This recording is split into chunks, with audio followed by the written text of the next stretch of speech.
Foreign போயிருந்தேன் environment minister. 2004 ஆட்சிக்கு வரல, சிஎம் இல்லை.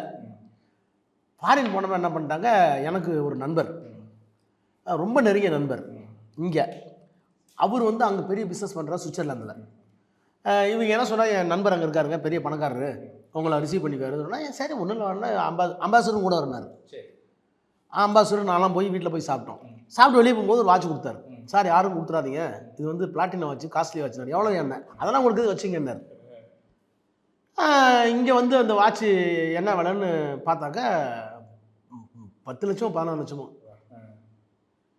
எனக்கு அவங்க ஃபோன் பண்ணி 16 லட்சம் வாட்சை கட்டிருக்கேன்னு என்ன பண்ணேன், நான் என்ன பண்ணேன், தலைவர் கொடுத்தா மகிழ்ச்சியாக இருப்பார் அப்படின்னு போய், ஐயா இது ரொம்ப நல்ல வாட்சிங்க, சுவிட்சர்லாந்து உங்களுக்கு வாங்கிட்டு வந்தேன், ஆனால் பெரிய வாட்ச் டயலு உடனே கட்டிட்டு நல்லா தான் இருக்குது அப்படின்னாரு. எவ்வளோன்னாரு. ஐயா நான் வாங்கலை, ஒருத்தர் கொடுத்தாரு, எனக்கு அது வேணான்னு தான் உங்கள்கிட்ட கொடுத்தேன், அதையா நீங்கள் கேட்குறீங்கன்னு சொல்லியா எவ்வளோன்னு 16 லட்சங்க. என்ன கட்டி கீழே வச்சார். என்ன சொல்ல தெரியுமா, ஏப்பா நேரம் காட்டுறது சரி, சின்ன முள் பெரிய முள் எங்கே இருந்தானே, 600 வச்சும் 8 மணி நேரம் காமிக்கும், இது 16 லட்சம் 8 காமிக்குமா? அப்போ ஒரு பொருளோட நோக்கம் என்ன, அதானே. இது ஏன் 14 லட்சத்துக்கு வாட்சி? சரி, நீங்கள் தலைவருக்கு தான் மகிழ்ச்சி அடைவார நீங்கள் கொடுத்துருக்கீங்க. அவருடைய புரிதலை பாருங்க. ஒரு கைக்கடிகாரத்தின் நோக்கம் சின்ன முள் எங்கே இருக்குது, பெரிய முள் எங்கே இருக்குது, நேரம் காட்டுறது மட்டும்தான். அது 14 லட்சம் 16 இருந்தா அப்புறம் எளிமை பாருங்க. அதே மாதிரி தான் துரைமுருகன் அடிக்கடி சொல்லுவார். வீரேந்திர பட்டேல் சிஎம் இருக்கும்போது காவிரி பேச்சுவார்த்தைக்கு போனாராம். அவர் ஒரு பெரிய விருந்தினர் மாளிகை ஏற்பாடு பண்ணி ஒரு 7 ஸ்டார் ஹோட்டலில் அவர் பிஎம் சிஎம் வந்து தங்குறதுன்னு பெரிய ஹோட்டலில் போட்டு லக்ஸூரியாக இருக்கும்.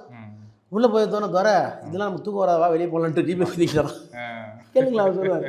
அந்த மாதிரி மனசால வந்து நம்ம எளிமையாக இருக்கணும். சில நேரங்களில் தேவைகளுக்காக நம்ம ஏசியில் உட்காந்துக்கிறோம், கார் தேவைப்படுது, புரியுது உங்களுக்கு. அது கூட பயணம் பண்ண உங்களுக்கு தெரியுது. வெளியில இருந்து இப்போ மக்கள் சார்பில் பார்க்கும்போது அவர் என்ன முதலமைச்சர் 1க்கு 5 முறை முதலமைச்சராக இருந்திருக்காரு, இவ்வளவு அதிகாரங்கள் இருந்தும் இப்படிலாம் எளிமையாக இருப்பார், அவர் நினச்சா எங்கேயும் தங்கலாம் போகலான்னு தெரியும். நீங்கள் கூட இருக்கிற நீங்கள் சொல்லும் போது தான் ஆச்சரியமாக இருக்காது. இல்லை கோபாலபுரம் வீட்டை போகிறீங்களா? கோபாலபுரம் போனது சிஐடி காலனி அந்த வீட்டுக்கு போயிருக்கேன். நீங்கள் கோபாலபுரம் வீட்டை பாருங்க, அவர் நினச்சதை எப்படி மாற்றிருக்கலாம். அந்த வீட்டில் தான் அவருக்கு எளிமையான கட்டல், எளிமையான வீடு. எளிமை வந்து அவர் தான் முடியாது. ஏன்னா ஒரு நாளைக்கு 2 ட்ரெஸ் மாற்றுவார். அதுதான் அது சுத்தத்துக்காக, தூய்மைக்காக, அப்புறம் வெளி உலகத்துக்கு நம்ம வந்து நீட்டாக போகணுங்கிறதுக்காக. நம்ம ஹோட்டலில் சாப்பிட்றது பிடிக்காதாமே சார்? பிடிக்காது. நீங்கள் இப்போ ஹோட்டலுக்குலாம் வெளியில் போய் சாப்பிட்றது உண்டா? நீங்கள் மகள் ஆசையாக கூட்டிகிட்டு போயிட்டு? எனக்கும் முன்னாடி போயிட்டு ஒத்து என்ன எங்கேயும் ஹோட்டலில் பார்த்துருக்கீங்க? பார்க்கவே முடியாது. ஹோட்டலில் பார்க்க முடியாது, சினிமா தேட்டரில் பார்க்க முடியாது. வாழை பார்க்கலான்னு மாரி செல்வராஜ் ஃபோன் பண்ணேன். என்ன வாழை படம் பார்க்கணும் அப்படின்னு என்ன ஒரு தாக்கமா இல்லை என்ன ஒரு பார்த்தவங்க எல்லாமே ரொம்ப நல்லா எடுத்துருக்காரு. ஒரு சமூக தாக்கம், அதாவது கிராமிய பொருளாதாரம், ஜாதி எல்லாம் கலந்து ஒரு இளைஞன் எப்படி மேலே வந்திருக்கான், அது மாரி செல்வராஜோட வாழ்க்கையிலேயே ஒரு அங்கமாக இருந்திருக்கு. அப்படிங்கும்போது எனக்கு மாரி செல்வராஜ் மேலே பெரிய, அதாவது இந்த பரியேறும் பெருமாளில் வந்து இந்த அடிச்சுட்டு யூரின் போடுவாங்க. ஆமாம், அது வாழ்க்கையில் உள்ளபடியே நடந்து போது